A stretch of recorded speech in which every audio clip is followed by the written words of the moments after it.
বিসমিল্লাহির রহমানির রহিম। আমি আজ সমাধান করব SSC general math Comilla board 2024-এর সৃজনশীল অঙ্ক 1-এর ক ও খ নম্বর অঙ্কটি আমি ভিডিও 1-এ সমাধান করব এবং ভিডিও 2-তে গ নম্বর অঙ্কের সমাধান দেখাবো। ক নম্বর অঙ্কটি হলো এ সেটকে সেট গঠন পদ্ধতিতে প্রকাশ করো। আমি উদ্দীপক থেকে এর মান নিয়ে নিছি। এর মানটা উদ্দীপকে তালিকা পদ্ধতিতে আছে, একে সেট গঠন পদ্ধতিতে প্রকাশ করতে হবে। একের ক নম্বর অঙ্কের সমাধান দেওয়া আছে a ইকুয়াল টু -3 -2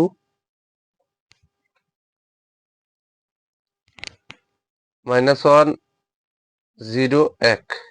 এটা হচ্ছে a এর মান, এটা হচ্ছে তালিকা পদ্ধতিতে আছে, একে সেট গঠন পদ্ধতিতে প্রকাশ করতে হবে। তাহলে সেট গঠন পদ্ধতি a equal to second bracket x belongs to Z, মানে পূর্ণ সংখ্যা, এখানে মাইনাস যুক্ত সংখ্যা আছে, প্লাস যুক্ত সংখ্যা আছে, এই কারণে আমি জেড দিলাম। তাহলে এখানে এর মান আছে -3 থেকে +1 পর্যন্ত। তাহলে এখানে -3 অনূর্ধ্ব x অনূর্ধ্ব 1, তার মানে কি এই x এর মান 3 থেকে বড় বা 3 এর সমান। আর এই সাইড যদি আমি এই অংশ ধরি তাহলে x এর মান 1 থেকে ছোট বা 1 এর সমান, অর্থাৎ -3 থেকে 1 পর্যন্ত সংখ্যাগুলো আমরা এই চিহ্নের মাধ্যমে নিতে পারবো। আর এটাই হচ্ছে এ সেটকে সেট গঠন পদ্ধতিতে প্রকাশিত একটা রূপ এবং ক নম্বর অঙ্কের সহজ সরল সমাধান। এবার আমি খ নম্বর অঙ্কের সমাধান করব। খ নম্বর অঙ্কে বলেছে আর অন্যায়টিকে তালিকা পদ্ধতিতে প্রকাশ করে ডোম আর নির্ণয় করো। আমি আবারও বলি, খ নম্বর অঙ্কে বলেছে আর অন্যায়টিকে তালিকা পদ্ধতিতে প্রকাশ করে ডোম আর নির্ণয় করো। আর অন্যায়টির ভিতরে x belongs to a, y belongs to a আছে। অতএব খ নম্বর অঙ্কের সমাধান করতে হলে আর এর ওই অংশটি লাগবে এবং এর মান লাগবে। আমি এখানে লিখে দিছি, দেওয়া আছে a ইকুয়াল টু এই অংশটা উদ্দীপক থেকে দেখে লিখে দিছি, আর সমান এই অংশটা উদ্দীপক থেকে দেখে লিখে দিছি। এখানে একটু কাজ করার প্রয়োজন আছে। এখানে x minus y plus 2 equal to 0। এখানে যে x বিলংস টু a, তার মানে এর যে মানগুলো আছে এগুলো সব x এর মান। আর এখানে যদি একটু সমাধান করা হয় তাহলে y এর মানটা বের করতে হবে। অর্থাৎ এখন দিয়ে আমরা x minus y plus 2 equal to 0। তাহলে এখানে x প্লাস 2 বাম পাশে রাখলাম আর ইকুয়াল টু এই যে মাইনাস ওয়াই ডানি ট্রান্সফার করলাম। এবার ডানির ওই ওয়াই কে আমরা অতএব দিয়ে বামে নিয়ে আসলাম ইকুয়াল টু x প্লাস 2। তাহলে ওয়াই এর মান হবে x এর মান যা হয়েছে তার সাথে 2 যোগ করলে ওয়াই এর মান বের হয়ে আসবে। এখন আমরা ছকের ভিতরে x এবং ওয়াই এর মানটা নির্ণয় করব।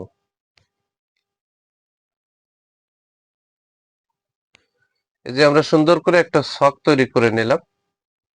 আর x সমান লিখতে হবে a বরাবর x বিলংস টু a আছে, তাহলে এর যে মানগুলো আছে সবগুলো x এর মান। এই যে -3 -2 -1 0 1 এগুলো আছে a এর মান, আমরা উদ্দীপক থেকে নিয়ে নিছি।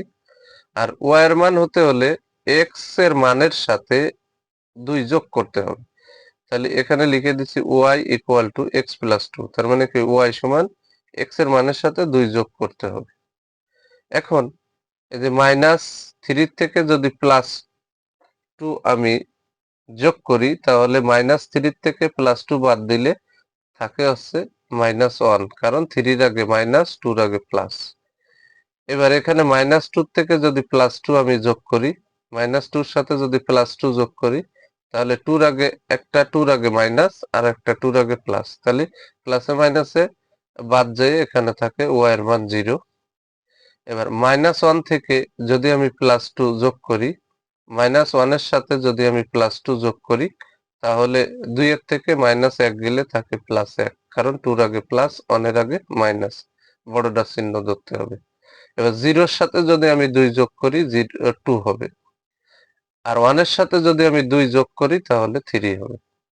তাহলে আমরা y এর মান পেয়ে গেলাম -1 0 1 2 3।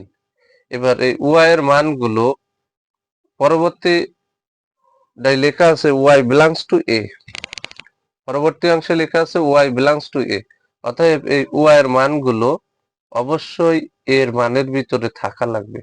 যদি থাকে সেটা আর এর মানের ভিতরে আসতে পারবে। তাহলে এখানে কিন্তু -1 অবশ্যই এর মানের ভিতরে আছে, এই যে এর মানের ভিতরে কিন্তু আছে, এর মানগুলোই আছে x এর মান, তাহলে এর মানের ভিতরে গুলো আছে -1, তাহলে এখানে -3 -1 এটা গ্রহণযোগ্য হবে। 0 অবশ্যই এর ভিতরে আছে, তাহলে -2 0 এটাও গ্রহণযোগ্য হবে। এখানে 1 +1 এই এর মানের ভিতরে গুলো আছে, তাহলে এটাও কিন্তু গ্রহণযোগ্য হবে। -1 +1 এটাও গ্রহণযোগ্য হবে। এই যে +2 এগুলো কিন্তু এর মান, এগুলো এর মান এখন x এর মান হয়েছে, এর ভিতরে কিন্তু +2 নেই, তাহলে 0 2 গ্রহণযোগ্য হবে না। 3 এই মানের ভিতরে +3 বলে নেই, তাহলে 1 3 এটাও গ্রহণযোগ্য হবে না। তাহলে আমরা আর এর মান পেয়ে গেলাম, এই এই যে অংশটুকু পেয়ে গেলাম। এখন কেন গ্রহণযোগ্য না এখানে লিখে দিছি 0 2, 1 3 not belongs to r, তার মানে এই 2 এই 3 এর মানের ভিতরে নেই, এ কারণে সে আর এর সদস্য হতে পারবে না। এখানে আমরা লিখে দিছি। এবার অঙ্কে বলেছে ডোম আর বা ডোমেন আর নির্ণয় করো। তাহলে ডোম আর যদি বের করতে হয় তাহলে এখানে এই যে আর এর যে মানগুলো হবে প্রতি ব্র্যাকেটের মধ্যে প্রথমটা হচ্ছে আর এর মান, দ্বিতীয় যদি নিই তাহলে সেটা হবে রেঞ্জ আর।